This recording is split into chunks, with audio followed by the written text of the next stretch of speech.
নমস্কার বন্ধুরা, আপনারা সবাই কেমন আছেন? আশা করছি আপনারা সবাই অনেক ভালো আছেন। এখন আপনারা দেখছেন ভুতুড়ে ডায়েরি 01, সাথে আছি আমি সালমা। আজ আপনাদের সাথে আমি একটা ছোট্ট গল্প শেয়ার করব, কালকের পার্ট 2। তো চলুন বেশি দেরি না করে গল্পটা শুরু করা যাক।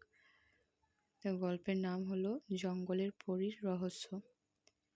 আসিফ নিখোঁজ হওয়ার পর পুরো গ্রাম ভয়ে কেঁপে উঠেছিল, কিন্তু রহস্য এখানেই শেষ হয়নি। গ্রামের এক যুবক রাহুল আসিফের খুব ঘনিষ্ঠ বন্ধু ছিল। সে বিশ্বাস করত আসিফ এখনো বেঁচে আছে, কোথাও ওই জঙ্গলের ভেতরেই। সবাই তাকে বারণ করলো। গ্রামের বয়স্করা বলল, ওটা পরীর বন নয়, ওটা হলো অভিশপ্ত বন। কিন্তু রাহুল শুনল না। যাই হয়ে যাক, সে খুঁজে বার করবেই। সেই রাতেই ঠিক 12টায় রাহুল একা জঙ্গলের দিকে রওনা দিল। তার হাতে ছিল একটা পুরনো লণ্ঠন আর একটা তাবিজ, যেটা গ্রামের এক বৃদ্ধ তাকে দিয়েছিলেন। বৃদ্ধ বলেছিলেন, যাই দেখো, কখনো তাদের চোখের দিকে তাকিও না। জঙ্গলে ঢোকার পর প্রথমে সব কিছু শান্ত ছিল, কিন্তু কিছুক্ষণ পরে হাওয়া থেমে গেল। তারপর সেই কণ্ঠ, এই দিকে এসো।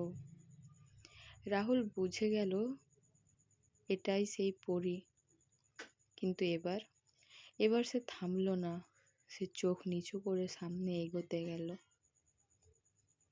হঠাৎ তার সামনে দেখা গেল একটা পুরনো মন্দির, ভাঙ্গাচোরা মন্দির।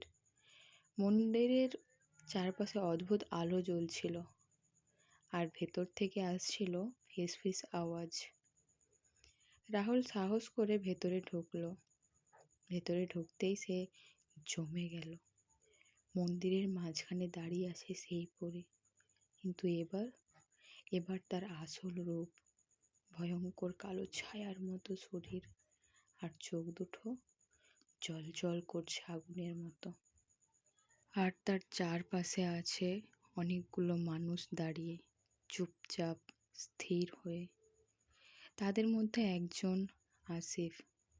রাহুল চিৎকার করে উঠল, আমি তোকে নিয়ে যেতে এসেছি।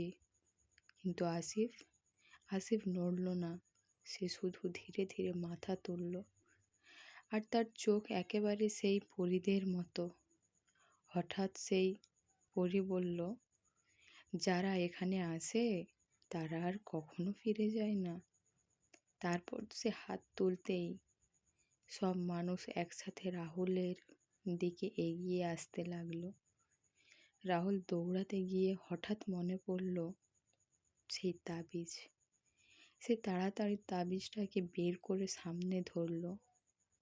হঠাৎ একটা তীব্র আলো ছড়িয়ে পড়ল, আর সেই পরী ভয়ঙ্কর চিৎকার করে পিছিয়ে গেল। মন্দির কাঁপতে শুরু করলো। সুযোগ বুঝে রাহুল দৌড়ে বাইরে বেরিয়ে এলো। পেছনে তাকিয়ে সে দেখল মন্দিরটা ধীরে ধীরে অদৃশ্য হয়ে যাচ্ছে। পরের দিন সকালে রাহুলকে জঙ্গলের বাইরে অচেতন অবস্থায় পাওয়া যায়। সে বেঁচে ফিরেছিল, কিন্তু আসিফ আর ফেরেনি। তারপর থেকে রাহুল আর কখনো আগের মতো ছিল না। সে শুধু বলতো, এগুলো পরী নয়, ওইগুলো হলো আত্মা ধরে রাখে। রাতের বেলাতেও রাহুল মাঝে মাঝে একাই বলে ওঠে, এই দিকে এসো। তো বন্ধুরা, গল্পটা এতটাই। কেমন লাগলো অবশ্যই জানাবেন। লাইক, কমেন্ট, শেয়ার করবেন এবং কি ফলো করে পাশে থাকবেন এরকম আরও নিত্য নতুন ভিডিও পাওয়ার জন্য। তো বন্ধুরা, কাল আবার দেখা হচ্ছে নেক্সট কোনো একটা ভিডিওতে।